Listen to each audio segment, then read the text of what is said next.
I was alerted a few months ago to a video that a gentleman named Ethan Levins put out. Ethan Levins self-proclaims himself to be an independent journalist. So I gave him an opportunity to come on the show to talk about this. But according to Ethan, I don't fit the criteria to have this discussion. Maybe that'll give you a reason to subscribe to me. And Ethan in this video makes some very shocking and dangerous statements about the need for the Jews to come back to Jerusalem. He suggests that they don't need to come back, and that if you suggest this theology, that you're denying Jesus. Let's take a listen.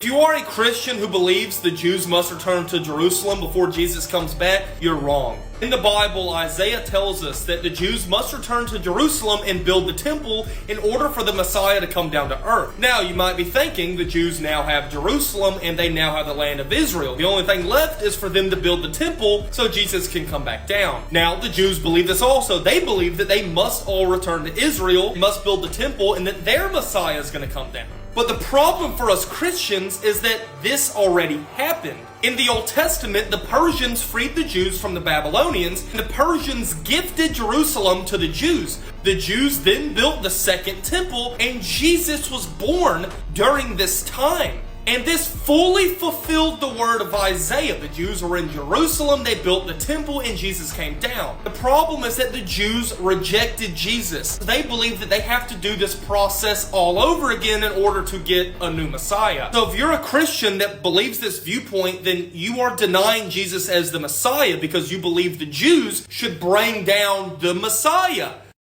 So according to Ethan, if you're a Christian who believes the Jews must return to Jerusalem before Jesus comes back, you are wrong. And the way he justifies these things is suggesting that when the land of Israel was given back to the Jews, that this fully fulfills the word of Isaiah. And the problem is that the Jews rejected Jesus. So first, I want to focus on this really quick throwaway line. He says this fulfills the word of Isaiah.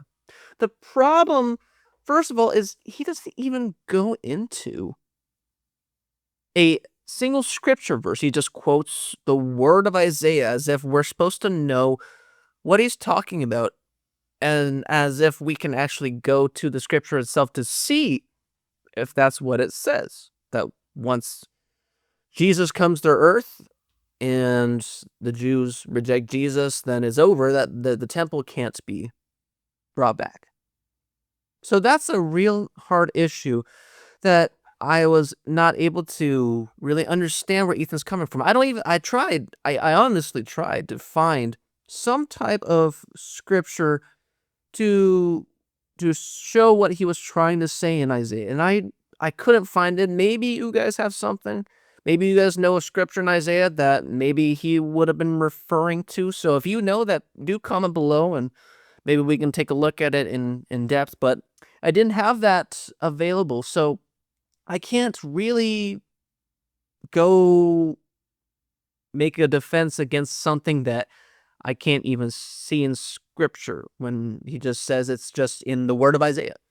So we'll have to wait on that. But okay, so let's go take a look at his premise. If you are a Christian who believes the Jews must return to Jerusalem before Jesus comes back, you're wrong. Now, unfortunately, I was really hoping to gather Ethan Levins like a hen gathers his brood to this channel to invite him into a warm opportunity to have this conversation. Just like Jesus was wanting to gather the hen of the people of Jerusalem as his brood. Check this out. Matthew 23:37-39. It says, "O Jerusalem, Jerusalem, the city that kills the prophets and stones those who are sent to it. How often would I have gathered your children together as a hen gathers her brood under her wings, and you were not willing. See, your house is left to you desolate. For I tell you, you will not see me again until you say, Blessed is he who comes in the name of the Lord. Okay, so who's the audience that Jesus is speaking to? Speaking to Jerusalem. It says, the Jerusalem is the city that kills the prophets and stones those who are sent to it. That's factually correct. The prophets were tortured, hurt, killed over the time of Israel's incredible spiritual darkness. That's absolutely a fact, and that's no question that's part of Israel's history, a spiritual darkness that has come over Israel from time to time. Make no mistake about that. But check this out. He says, how often would I have gathered your children together? Who's your children? He's talking about the people who live in Jerusalem. He's talking about the Jews. He wanted to gather the Jewish people together as a hen gathers her brood under her wings, and you were not willing. Now, we need to go into this because when Jesus is saying you were not willing, he's not saying that every Jew in existence in that time was not willing. Jesus, being the Son of Man, being the Messiah, respected the Sanhedrin, and he never tried to usurp them, though he had clear grounds to take the throne of David. But he let the Sanhedrin give him the opportunity to take the throne of David. And it wasn't even the whole Sanhedrin that rejected Jesus. It was the majority of less than 70 men who rejected Jesus when he entered into Jerusalem.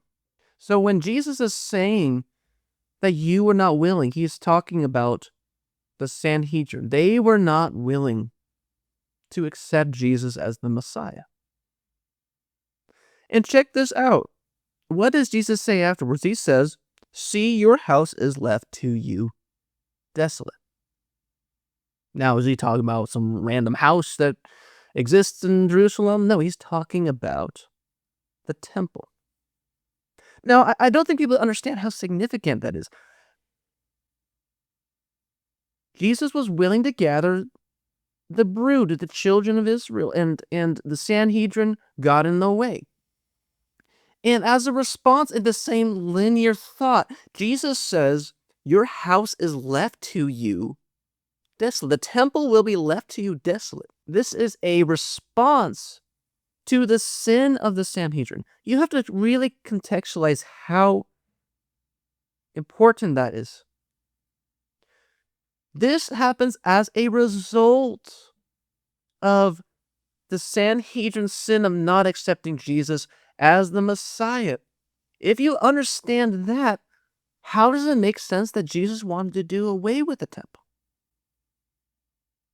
If I lose my freedom as a result of my sin, wouldn't it be logical that I would gain my freedom by walking in the ways of the Torah? With that in mind, it shows that the temple was lost as a result of something bad, not as a result of Jesus coming to replace it with what? Something that was not a temple. I don't know. That's not for me to figure out. That's for, I guess, temple replacers to figure out themselves. No, it's not Jesus. Jesus is not in competition with the temple. There's no such theology or scripture that would be actually justified in replacing the temple. There's nowhere in scripture that says that. Okay, so we see all of this. So Jesus was willing to gather the Jews as his people, taking the throne of David. The Sanhedrin was not willing. The house, the temple will be left desolate. And Jesus, you would think that this story ends here, maybe, right? Christian theology might want to end this here, even though it still wouldn't make much sense in Christian theology. Okay, but the story doesn't end here. It says, "For I tell you," who's you?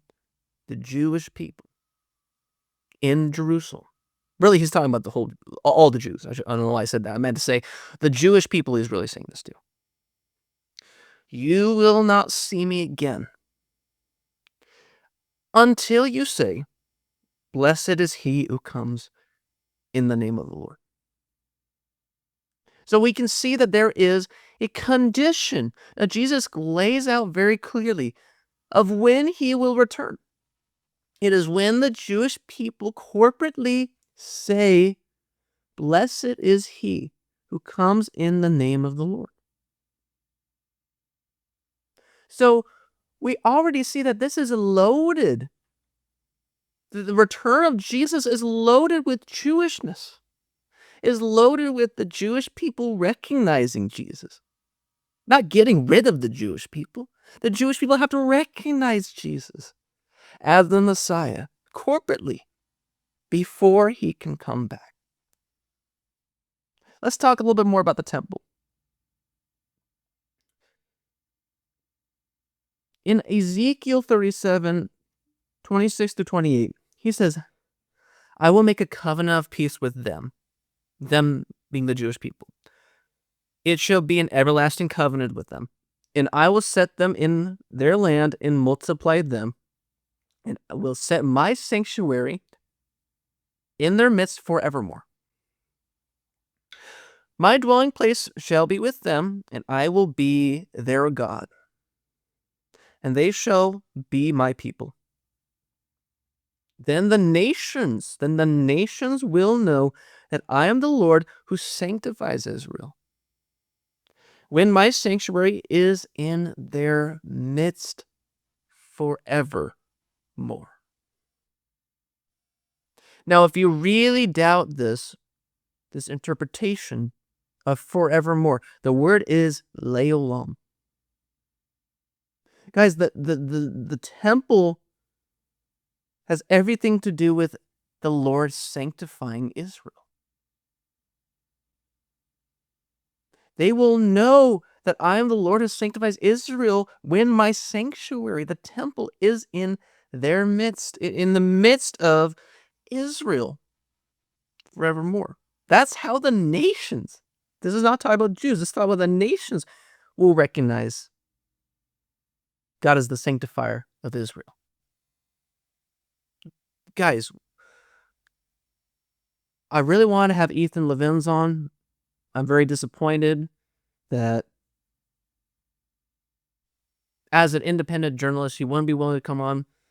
But okay, I'm going to remember that he wanted me to meet a certain criteria of followers. So when I do, I'm going to reach back out to Ethan and say, "Hey, Ethan, we had a conversation and you said I had to meet this criteria.